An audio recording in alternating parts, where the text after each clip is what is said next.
welcome to my YouTube channel. Tonight we're at a secret location. We're at the secret Atlantic Wall, and the Atlantic Wall was built in the late 1943 to replicate Hitler's defence walls, sea defence walls that spanned all the way from Norway down to Spain. So tonight I found a location. I'll share it with you. It's really windy tonight. At least it's a warm wind. So follow me as I wander around and find the Atlantic Wall, and I'll share it with you as I go along.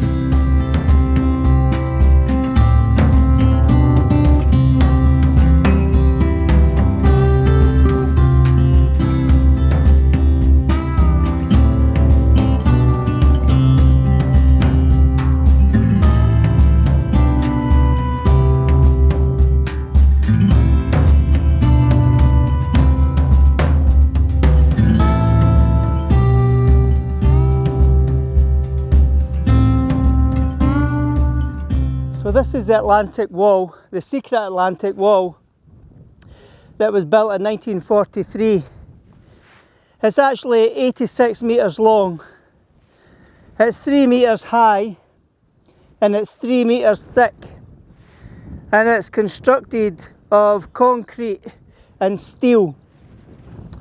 And what the D-Day planning group tried to do was, as part of the armed forces strategy for D-Day, they got together and they built 5 secret Atlantic walls, which were mini replicas of what Hitler had built around the coastline of Europe.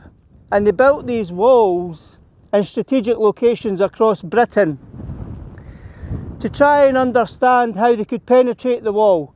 So when they landed on the beaches in D-Day, how did they actually get through or over or traverse these walls that Hitler had constructed? So there's a huge amount of history here. It was built in the late 1943s. There was lots of armed forces tests done. They finally figured out how to penetrate the walls, which helped them make D-Day such a success. And as you know, D-Day was on the 6th of June 1944, and it was the largest sea force and sea landing in history. So what I'll do is I'll work my way down the wall and we'll look for areas of interest that I can use for photos. I was actually hoping, I know it's a wall, it's very historic. I was actually hoping that we would get a sunset tonight, but it's so overcast, we're probably more likely to get soaked with the rain. But what I'll do is I'll wander around, because there's also a bunker, and there's a bunker that was used as part of the trials and the tests, how they could penetrate and how they could go over a bunker. So we'll try and find the bunker while we're up here. But I'll walk down the wall, we'll look for areas of interest, and I'll take photos as I go along. And as I go along, as usual, I'll share the images with you. Well, we've been so used to good weather lately, and I haven't had to photograph in such strong winds for a while. So what I've seen is, I'm going to take a shot. I know it's a wall, and I know it might not be the most attractive thing in the world. However, with its historical significance, I'm going to try and maximise the amount of photographs I've got tonight. There's some really nice background interest. So what I'm doing with this shot is I'm focusing in on the debris of the wall. There's iron, there's wrought iron coming through it, and I'm hoping to get the small forest in the background and the real moody clouds as well.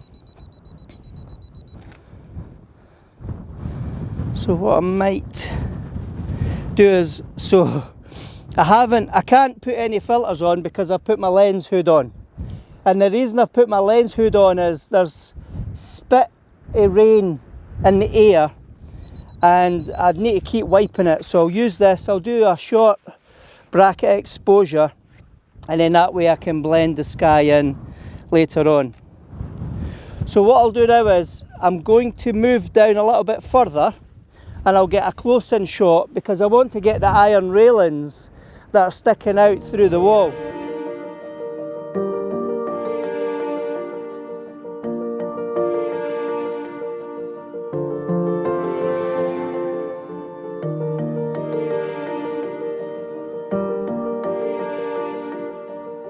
So what I'll do is I'm going to zoom in the wall. Now it's actually really dark, so if I up the ISO, so I'm shooting at 1/25th of a second, f8 and ISO 800, and I need to increase my ISO just because it's so dark tonight with the clouds. Hopefully the wind will blow them away for later on, but I wouldn't hold my breath too much. Right, so there's another nice little composition here where there's two elements of the wall sticking that's attached to the metal framework, and then what I can do is use that as a leading line.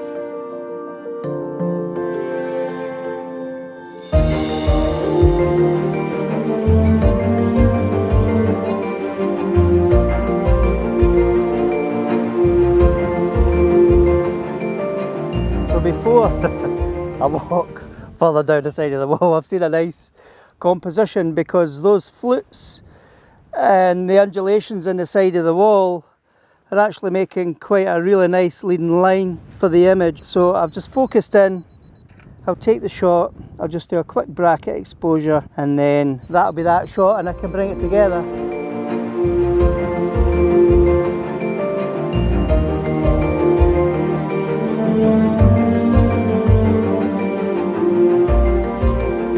So this part of the wall is really significant because this part of the wall is where the armed forces managed to eventually breach the wall. And what they were doing is they had tanks on the north side here, and I've actually forgot to tell you where I am. So the secret wall, or the secret Atlantic wall, has been under our noses for years. It's local.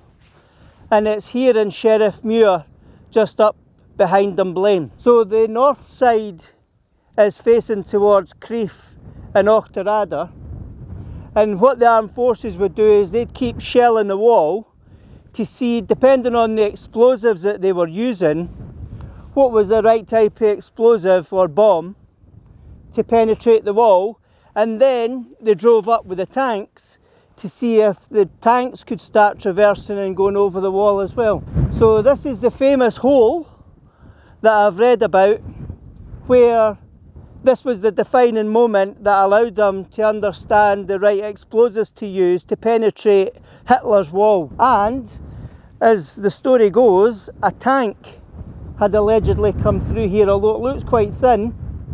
And what I'll do is, when I'm taking photographs closer up, I'll show you the debris that's still there from the explosion. So the other thing I want to share with you is the reason that the Atlantic wall is ribbed was when the armed forces built the wall, they actually used corrugated sheet iron roofing panels, and that's what they used as the mould for the side of the wall.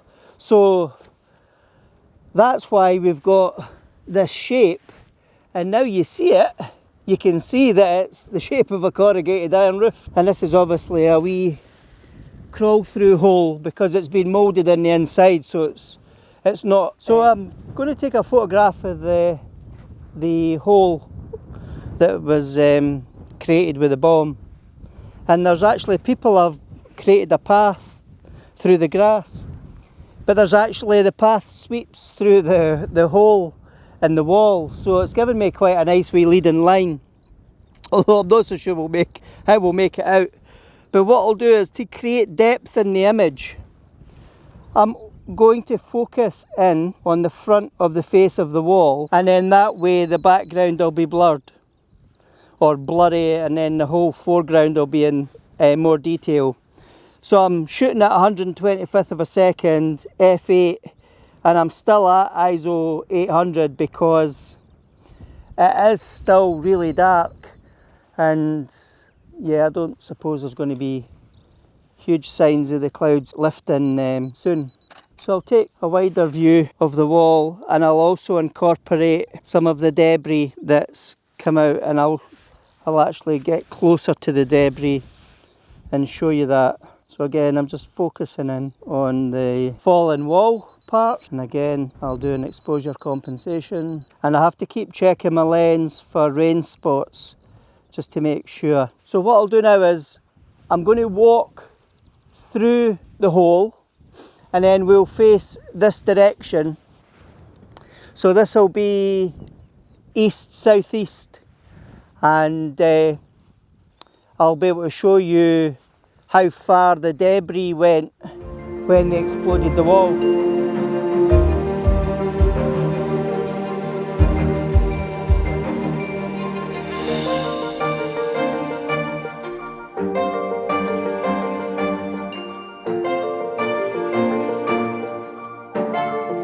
So we've come to the front face of the wall, and the tank that exploded the wall, when the explosive hit the wall, the debris projected about 40 metres away, so they got the right mix of explosions. And the other thing you can see in the wall, the front face of the wall was all holes from all the bullets, all the mortars, all the munitions, and some of the bombs.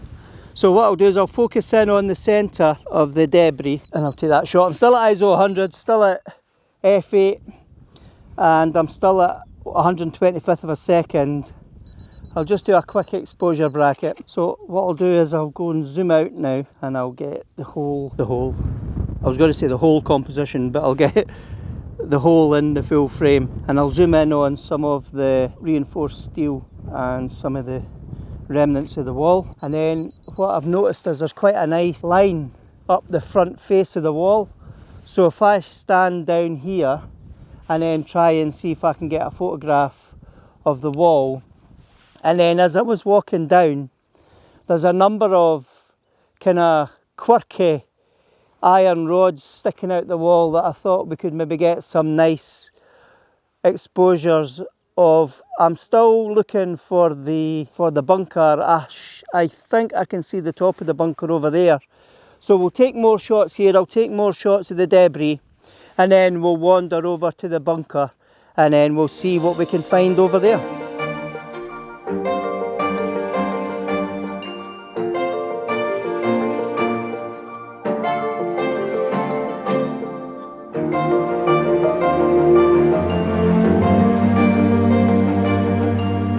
So I seem to be in that type of trench. So they've obviously tried to emulate when they land on the beach. The Germans must have built a trench in front of the wall, because there's a trench along the whole length of the wall here. So they were obviously trying to simulate the terrain as much as they possibly could. So I'm going to focus in on the centre of the wall, and then use the wall as a leading line. And as I'm talking, I'm looking over there, and there's two sun rays popping out for the clouds. So what I might do is just see if there's any slight chance that I could get a shot of those light rays.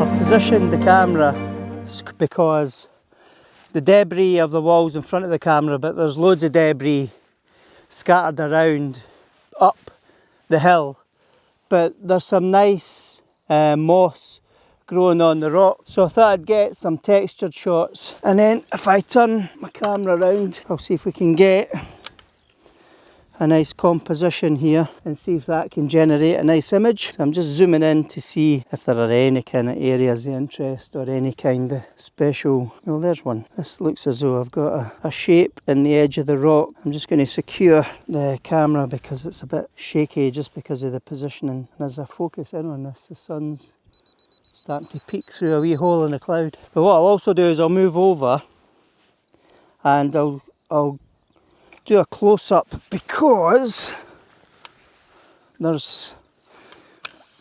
might be quite nice. So if I zoom out just a bit and see if I can get some of the wall in. I mean, I don't want all these images to be pin sharp back to front because what I'm really looking for tonight is kind of detail in the texture of the iron, the texture of the concrete in the walls and the moss. So I'll do a bracket exposure. I keep looking round. I'm just wondering if I can. I'll do the same here because there's some really interesting pieces of iron sticking out that might just make a good image. I'll just lower this leg. I'll lower that leg. I'm conscious I'm just trying to keep the camera as steady as I can. So yeah, we've got some nice background interest here. So I've spotted in between the rocks there's some dandelions, but there's a little path through the rocks, so I might see if that's a potential image that I can use, and I'm just wondering if that would be best as a portrait. Right, so I've got a wee portrait angle here. I've zoomed in. I don't want to go too far down because I'll lose all the foreground. I want to focus in on the dandelions that I was looking for. Those dandelions are shaking like mad with the wind. So this will be an interesting shot. So what I'll do now is I'm just going to take another shot where I'll do the bracket exposure just so that I can get rid of the highlights in the sky for that last shot. Now, I've spotted another shot where the iron is sticking out at the side of the wall here. So what I'll do is I'll focus in on the iron bar. I've got nice rust texture there. I'll take that shot. Let's wander down and see if we can find the bunker.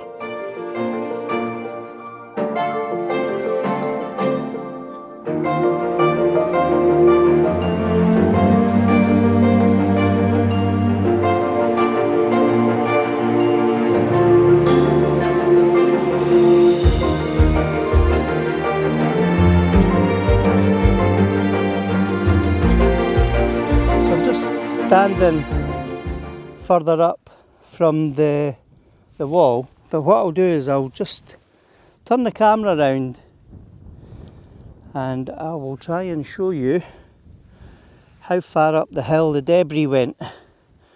So there's a rock there, and that is the distance that the debris flew after it exploded.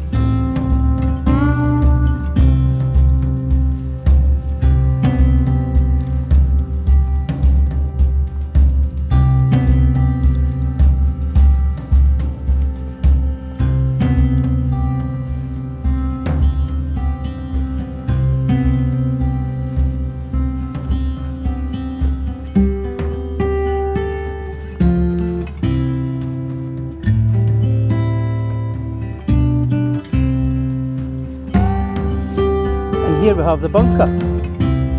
So I managed to find the bunker. Yeah, it's definitely the same bunker.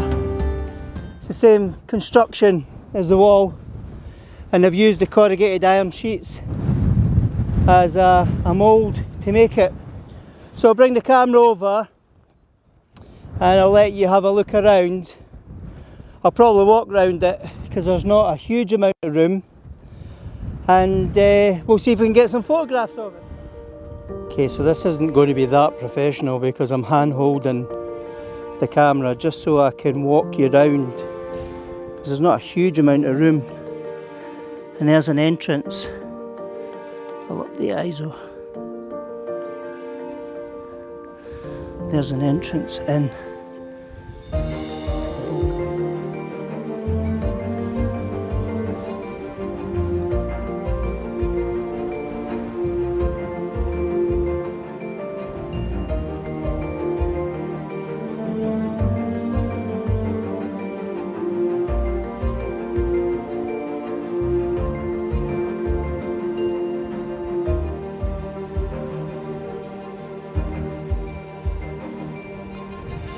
So there's lots of wee kind of cubby holes underneath it, but I've not got a torch, so I'm just walking around the surface. So this is me at the top, and you can see there's two holes. So these must be turret chambers for the bunkers where they would have had it concealed. Oh, it's pretty blocked, as you can see. It's full of rubble and muck. So what I'll do is I'll go over to the second turret of the bunker and we'll see if there's anything in here that we can see further down. Or this might be that old, it's fully, there's a wee bit more in here. But yeah, they're all filled up. But it gives you an idea. And if I sweep up, that's the wall. And I'll just turn round and then you can see the surrounding area. That's the Crieff Hills, Cromlix Hill. That's us looking towards Perth. And this is Sheriff Muir and the Ochil Hills. So this must be the front of it, and that must be the back entrance as they were coming down into a gully.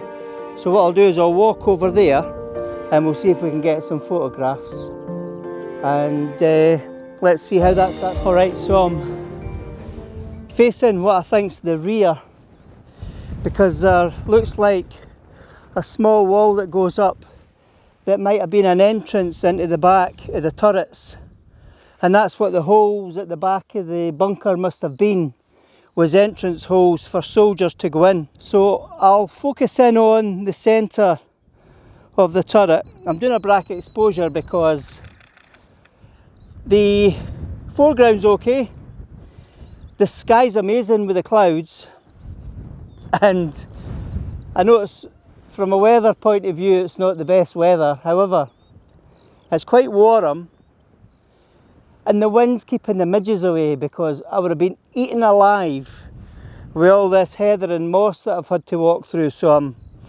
really thankful for the wind tonight. I'll make sure I've focused properly on the bunker and I'll do a bracket exposure shot. So what I'll do is we'll go back down to the bunker.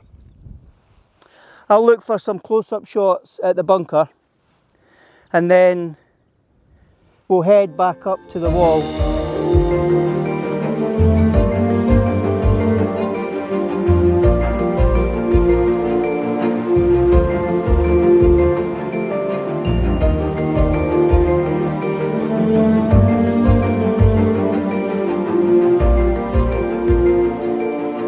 Jeez, that wind's picking up. So I've got a composition here. The two turret heads have got a rib between them. So I'm trying to take a composition and a photo of the rib between the two turret heads, and I'll blend them together, and hopefully that comes out as a nice detailed shot, because I've done a focus stack so I can blend all the images together. I'll turn the camera around because there's some amazing sun rays coming through the clouds.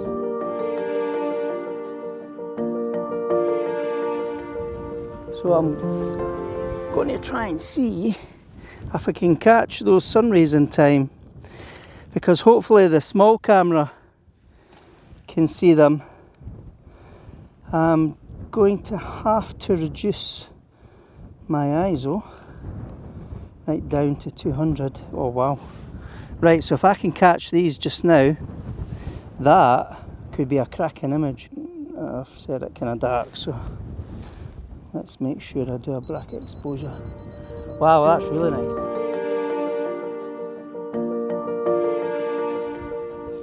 I'm just going to leave the camera on because I've got my camera set up, because the sun's moving right round, and I got some shots of the clouds and the sun rays a minute ago. I got a funny feeling I don't think that's coming back yet. So what I'll do is I'll set up this shot. I mean, the clouds are incredible, so there's a good chance the sun's coming back. There's another cloud burst. I'll just keep taking shots of the clouds just now because there's some amazing effects. And there we go, the wall. Absolute race. Oh, crikey. Oh, stop shot. You're coming up here. Right, I'm going to focus on the wall because there is a good chance that that sun's going to swing through a cloud and really light up the wall.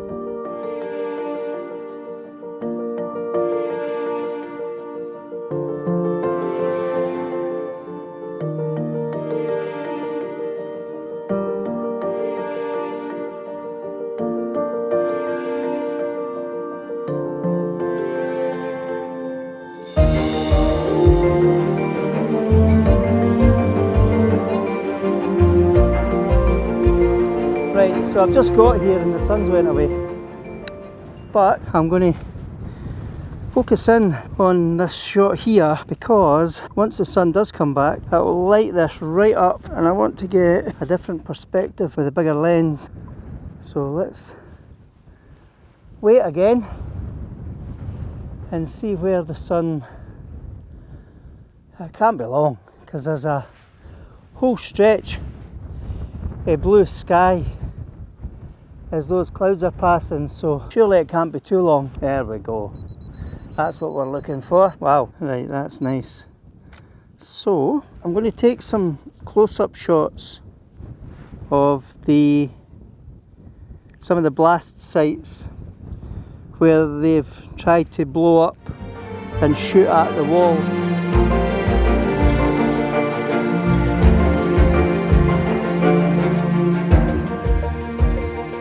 There's one over here.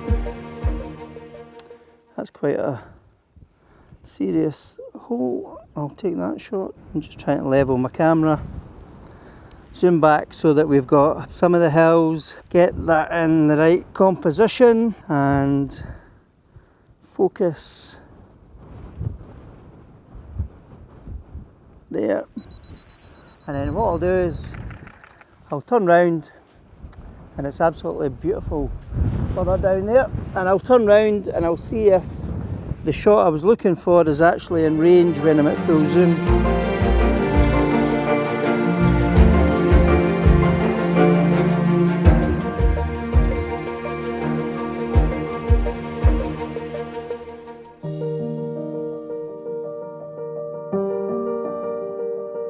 So just when I thought we were going to get a break with the clouds, there's a whole clump of clouds came from nowhere.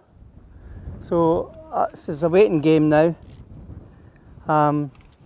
Set up, and I'm just waiting on the light hitting the wall again so that I can get the shot I was looking for. And I'm hopeful it's actually a better composition because there's a rock. If I pull back a little bit, now I need to refocus, but there's a rock right there. So that'd be a nice silhouette as well. So I'm hoping again and again and again and again that the sun will give us a wee break and pop out for 5 minutes and allow me to get the shot, because once I've had that shot I'll just take a couple of more shots and then that'll be me. I'll head back to the car.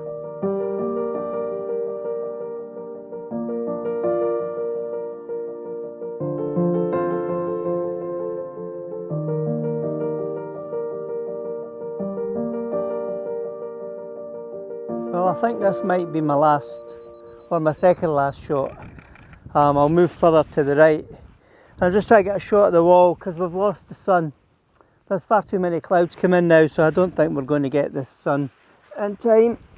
I'm just going to move the tripod further around and then see if we can get just a slightly different, deeper composition. Right, so I'm increasing my ISO so that I've got it really bright so I can see what I'm focusing on. And then what I'll do is I'll reduce my ISO back to 200. And I've got an exposure compensation set up. And then what I was hoping was we'd get the bricks and then the texture of the wall in the shot. So yeah, I did get a shot. of the end of the wall, so hopefully it did turn out. But let's pack up and head back to the car.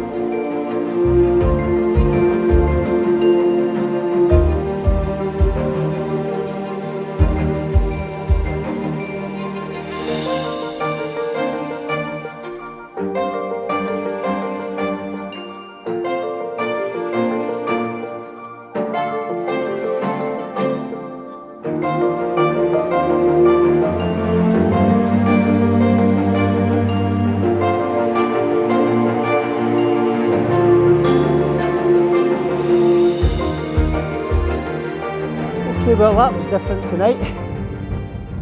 Who would have thought a significant piece of World War II history was on our doorstep? So there we have it, the secret Atlantic Wall in the Sheriff Muir Hills. So I hope you enjoyed that video tonight. Completely different to what I've been filming recently. If you liked it, please give it a thumbs up. If you haven't subscribed, please do, it's free. And if you want to see future videos, just press the bell notification and that'll prompt you the next time I post a video. So thank you, and here's to the next video.